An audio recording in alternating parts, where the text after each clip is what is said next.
पासबां मिल गए काबे को सनम खाने से। नाजरीन आदाब, आपके महबूब मीठा करेला में नया सिलसिला लेकर हम हाजिर हुए हैं। पासबानी उर्दू। जी हाँ, हम एक ऐसी उर्दू की दुख्तर से, उर्दू की बेटी से आपको मुतारिफ करा रहे हैं जिसने संस्कृत छोड़कर उर्दू मजमून लिया और 95% नंबरात लेकर उसने एसएससी का एग्ज़ाम पास किया। उर्दू में उसको 96 मार्क्स मिले हैं। उर्दू की उस दुख्तर का नाम है स्तुति अग्रवाल, जो उर्दू वालों के लिए है एक मिसाल। हमने स्तुति से एक सवाल पूछा कि उर्दू सीखने के बाद आपकी शख्सियत में कौन सी तब्दीली आपने महसूस की। जी हाँ, उर्दू सीखने के बाद मेरी शख्सियत में मुझे बहुत ज़्यादा तब्दीली महसूस हुई। उर्दू पढ़ने लिखने की वजह से मेरी ज़िंदगी में निखार आ गया है, मेरी शख्सियत में निखार आ गया है। आज मेरे पास एक जीने का मकसद है और वो सिर्फ उर्दू की वजह से ही मुमकिन हुआ।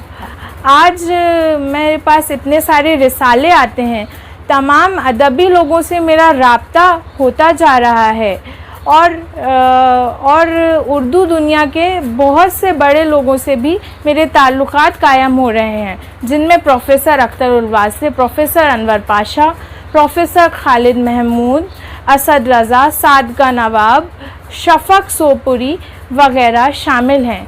और ये सिर्फ उर्दू की वजह से ही मुमकिन हुआ। पापा ने जो काम पिछले 20 सालों में किया, आज उन्हें उसका सिला तो मिल ही चुका है, लेकिन जो चीज़ मुझे विरासत में मिली है, आज मुझे लगता है मैं उसे संभालने के काबिल हूँ। दोस्तों आदाब, मैं स्तुति अग्रवाल। 9 नवंबर आने वाला है। अरे 9 नवंबर यानी हमारा यौम उर्दू डे। तो मैंने सोचा क्यों ना आप सबको एक बार याद दिला दूं और जिन्हें नहीं मालूम उन्हें भी बता दूं, ताकि वो उर्दू की इस मुहिम में हमारे साथ हो सकें।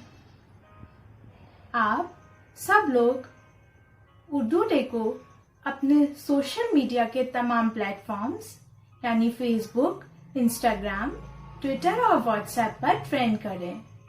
खुद भी जुड़ें और अपने दोस्तों को भी जोड़ें। उर्दू के हवाले से कोई भी क्रिएटिव वीडियो बनाएं और उसे और भी ज्यादा अट्रैक्टिव और इंटरेस्टिंग बनाने की कोशिश करें। आइए हम सब मिलकर मनाएं उर्दू का त्यौहार और 9 नवंबर को उर्दू डे ट्रेंड करना बिल्कुल ना भूलें।